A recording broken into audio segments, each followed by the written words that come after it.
Hello, and welcome to another Space Foundation Space Commerce Entrepreneurial Interview. I'm Shelli Brunswick, the Chief Operating Officer at Space Foundation. Today, I have the privilege to talk with Christina Korp. She is an astronaut manager, space advisor, the co-founder of Space for a Better World, and president of Purpose Entertainment. Wow, Christina, you have an amazing background. You started, as a singer and then ran a media company for TV and radio personality John Tesh. You followed that by managing Apollo astronaut Buzz Aldrin and helped launch his educational foundations. You've led the last 5 galas at Kennedy Space Center celebrating Apollo 11 and the Webby winning and Emmy nominated Cycling Pathways to Mars VR experience. You support women in space issues, and now you are the astronaut manager for Apollo 16 moonwalker Charlie Duke and NASA astronaut and aquanaut Nicole Stott. Amazing career. Welcome to our space commerce interview. Thank you so much for having me. It's an honor. Well, I shared a little bit with our audience about your background, but tell us a little bit about your company and what you're doing and what are some of your goals for it? Sure. After all of these years of hanging out with astronauts and being the fly on the wall of the Apollo astronauts' lives, I realized that I had gained this perspective and this experience of hearing how the moon landings really changed a generation and the heart of a generation. And so I thought, well, it seemed like my entertainment background and my media background was very successful with helping to elevate and raise awareness about space issues that Buzz Aldrin and his family were excited and trying to carry on for the future legacy.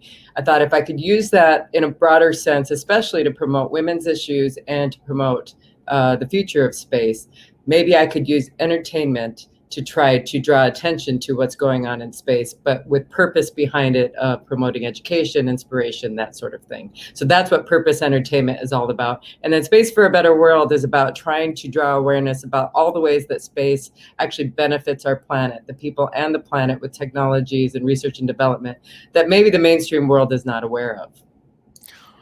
That's amazing. And now when we think about, I shared a little bit about your start.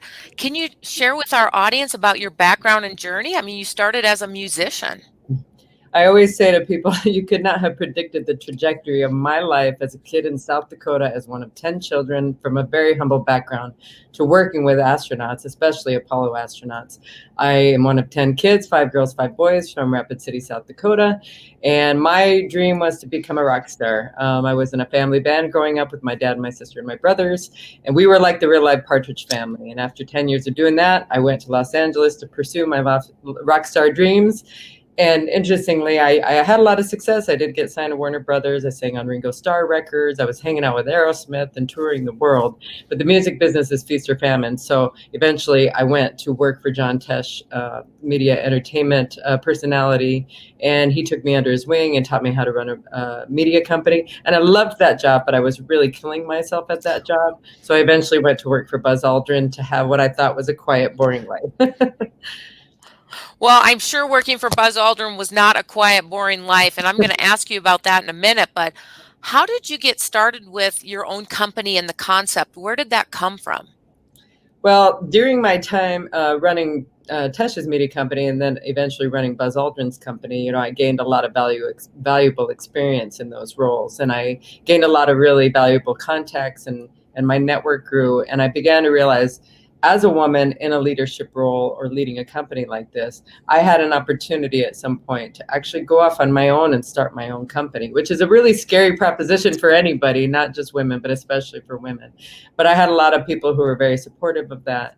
And thankfully, the astronauts that I work with were also like, go for it. You know how to do this. So I decided to make the leap into running my own company. Unfortunately, it was right before the pandemic started, so it's been an interesting past year and a half. But thankfully, things are going pretty well with zero gravity flights and events that we're doing to promote space. So the future looks promising. Fantastic. Well, we watch you and all the great projects you're doing, and we're going to ask you about those shortly. But you talked about John Tesh and Buzz Aldrin. So, who were some of the partners along the way, and how did they help you get to where you are today? Well, one of the things that I noticed immediately when I started working for Buzz Aldrin was how many people were so welcoming to me and would congratulate me for being invited into this world. And honestly, I have to admit, for a long time, I only thought of it as my job. And then the first time that I introduced Buzz Aldrin to Stephen Hawking for their first ever meeting, later that day, I met a Harvard professor who said to me, you know what, you're a part of history now. You need to take this seriously, this access and this insight that you have. And so after that, I really started to pay more attention to this as more of a job, almost more of a responsibility, because I also became the fly on the wall of the lives. Like I said, hearing these moon landing memories. So I became the keeper of the memories of people talking about how the Apollo missions inspired them to become engineers or scientists or teachers or whatever. So honestly, it's kind of the people that I met in the everyday who really have inspired me to think, wow, I could do something really amazing and inspiring with what I've learned from all of this. And along the way, people like Norm Augustine, who used to be the CEO of Lockheed Martin, has been so encouraging to me. And many of my friends who worked in the White House, who were, working in space policy, all of these people along the way have kind of held my hand and led me to, where I am now, doing what I'm doing now. Amazing. That is an amazing journey. Now, it has been an interesting journey from, signing and being a recording, industry leader to a astronaut wrangler. What have been some of the biggest challenges along the way? One of the things that, first of all, when I first started working for Buzz, I was like, I think many of the public, I didn't know there was more than Neil Armstrong and Buzz Aldrin who walked on the moon. I didn't know there were 12 humans who walked on the moon. And I think I'm a pretty good indication of what the mainstream public thinks about space, or at least especially the historic legacy of space. And so as I began to learn, I realized, wow, there's a big awareness gap and there's a challenge here to try to get people, especially young people, to care about what happened 50 years ago, even though it impacts their lives every day. People will always say to me, what does space have to do with my life? And meanwhile, they're using a cell phone that's using satellites in orbit and technology that was developed for space. So sometimes when I would go to mainstream partners, it was pretty hard to convince them that space had any relevancy to what they do.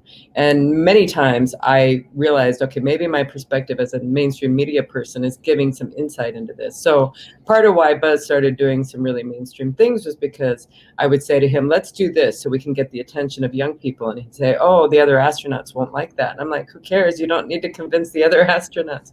You need to convince people like me who love space but don't know what's going on in space.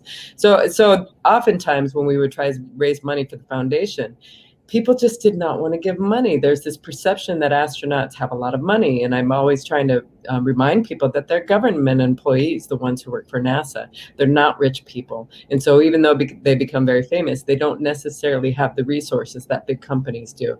Over time, having more and more meetings and having people see the inspiration of space has convinced some bigger companies to start coming aboard, besides the aerospace companies. And that's what I'm excited about, is trying to welcome in more of those mainstream companies to see the value of space inspiration, especially for young people.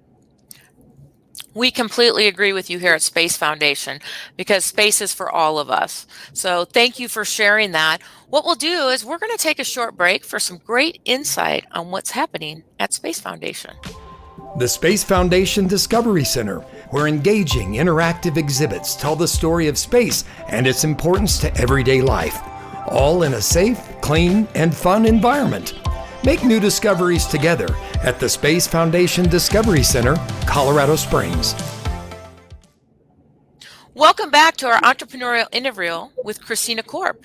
So we finished on what were some of your biggest challenges over your career, but what are some of your biggest successes? The biggest success, I guess, there's a few things that I'm pretty proud of. I mean, I have gotten to sing in front of, the biggest concert ever was for 200,000 people in the Zocalo of Mexico City. And that was quite a sight to be able to see that. But I have to say, since I've fallen into the space world, it's really, there are a few things that I've done that I'm extremely proud of. First of all, I'm not a teacher. I'm not a physicist, a scientist, an engineer, any of those things, but I'm a very visual person. And so I came up with the giant Mars maps that the Aldrin Foundation uses, which is a 25-foot by 25-foot topographical map of Mars to teach kids about Mars while they're standing, running, playing, sitting on the surface of Mars. And the whole idea behind that was that I have little kids. I was a little kid. I think that making something interactive is really important like that. The Cycling Pathways to Mars VR experience, I'm so proud of that because that was my way of trying to use mainstream media to try to make the vision, Buzz's vision for the future, accessible and understandable for people. And I have had so many people come to me now and say, I decided to go into the space industry because of that VR experience. So if you haven't experienced it, it's on the Time Life VR app for free on Oculus and HTC Vive. And then finally, being a part of the Apollo anniversaries, those were big fundraisers for the Aldrin Foundation, but they were also a big celebration of this historic event. So the 50th anniversary of Apollo 11 was a big one in 2019. And I'm really proud of what we did with that and the money we raised for the foundation. But I do have to say, I have a lot of satisfaction in that we were able to get Duran Duran to come and perform in the Rocket Garden for the 50th anniversary. That was one of the special highlights of my life as a musician singer, to have one of my all-time favorite bands be a part of this celebration with us. That was amazing, and I remember seeing you there. So you did a fantastic event, and we look forward to celebrating you again as soon as we can all come back together in a year. But we did have a really exciting launch recently. We've had both Virgin Galactic and Blue Origin launch commercial space vehicles. What are your thoughts on that, and where do you see the future going? So I am so excited to finally see space tourism, like true space tourism, happening. Obviously, people have been able to do zero gravity flights for a while. And even I recently got to do my first ever zero gravity flight, which honestly, for the entryway into space tourism, is an amazing experience. And if you can do it, I can help you do it. But I'm excited because since I came into the space world about 13 years ago, I had been hearing Buzz and others talk about space and tourism forever. And as a matter of fact, Buzz started the Share Space Foundation in 1996, I believe, about space tourism. And everybody thought he was crazy. And it was like science fiction at that point. So to actually see it happening now, though, for real, is super exciting. And I think the reason, and I was watching the Blue Origin coverage and hearing the commentators from the mainstream, like commentators from ABC News talking about this.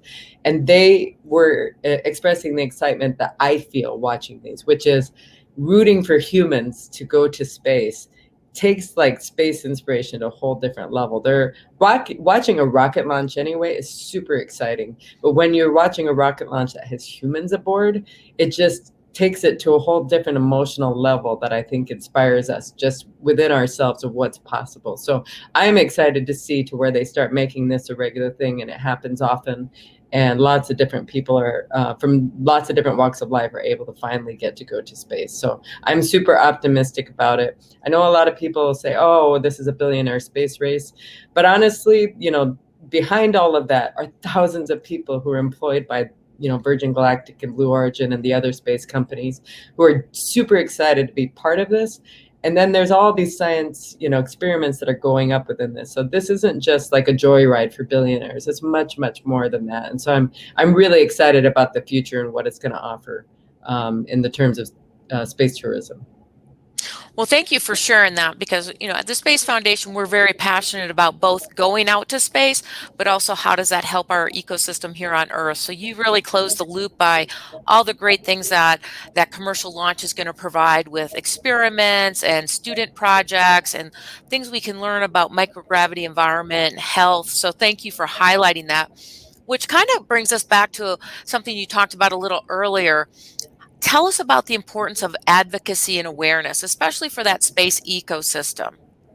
Yeah, and this is why I do what I do. So I feel like I deal in the business of inspiration. I keep saying everybody is fed information constantly, but sometimes people are forgetting about the inspiration. And that's where I feel like, okay, what I do as a media marketing messaging type person can help make this accessible and exciting for people who maybe just don't, they can't absorb the technical information.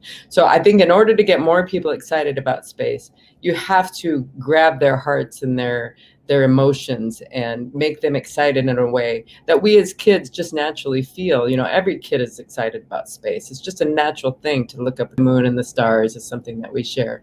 So I feel like the critical piece here is to not forget the space marketing, the space messaging, the inspirational side of it, and especially the human element is really, really exciting. One thing Buzz used to say, which I really thought was funny, but it's totally accurate, is, when people would get excited about hardware, he would say, "I've never seen a ticker tape parade for a robot."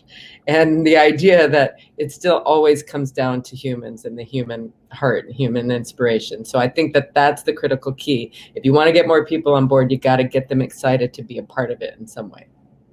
Absolutely. Absolutely.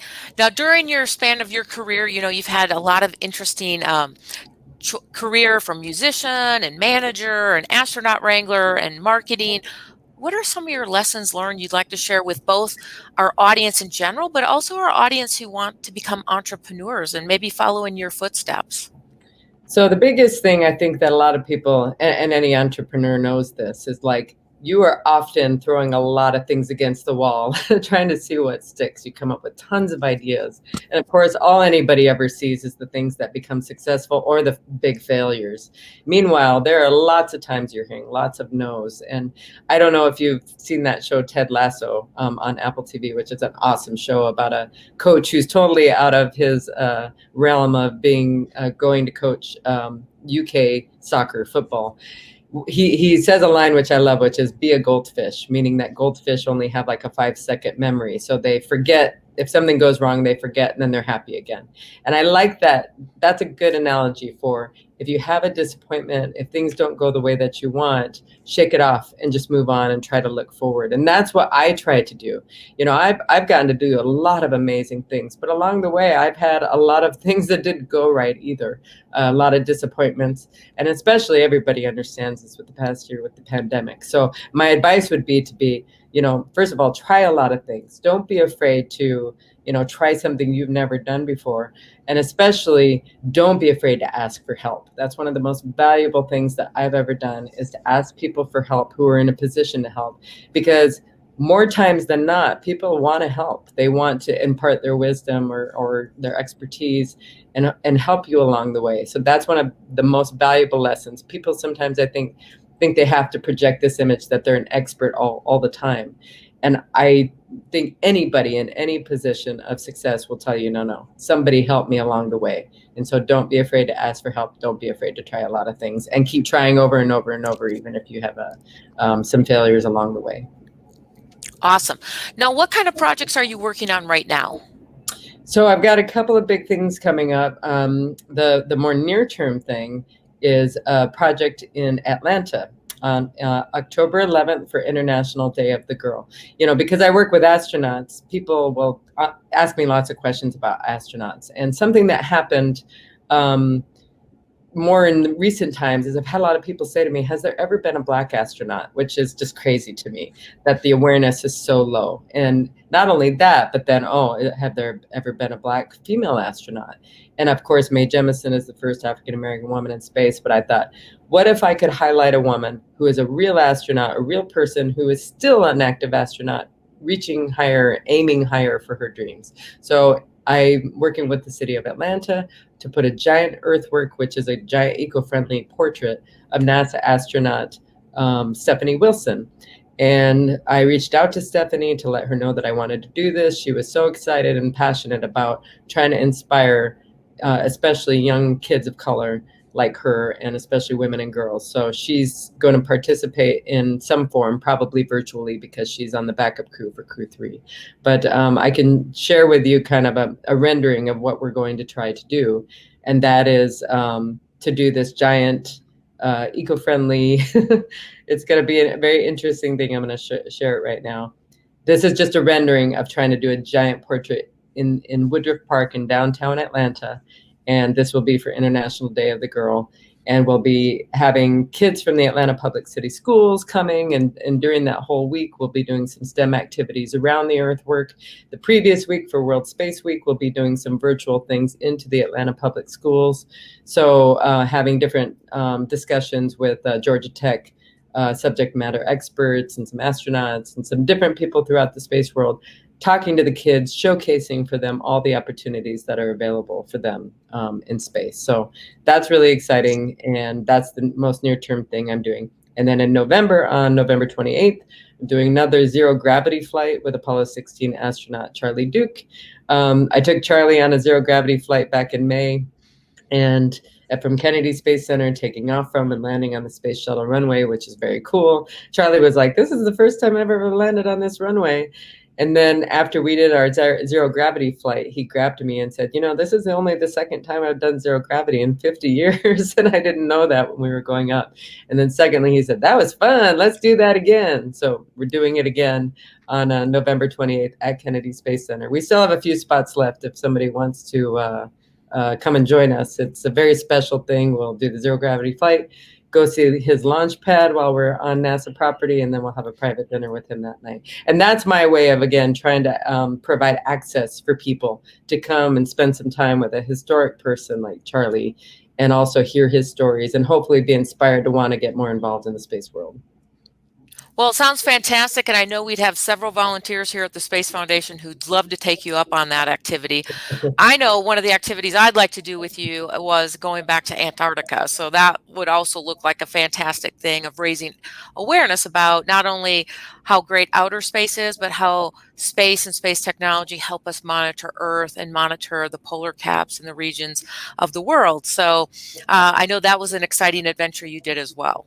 Yeah, going to the South Pole was quite an adventure. The interesting thing about it was it's the closest thing on Earth that's like living on another planet. Going to Antarctica, getting there is pretty hard. And of course, the weather is pretty extreme. So they're living in a way that is very similar to living if you were living off-world on another planet. As a matter of fact, I heard someone say that it's easier and quicker to get someone back from the International Space Station than it is from Antarctica when the weather, like in the winter months, because it's that difficult to get there and back, which I think really does give us a feeling of what it would be like having people live off world. So it's a good simulated environment. And they're doing lots of experiments down there with growing food and testing extreme environments that are very, very relative to what's going on in space.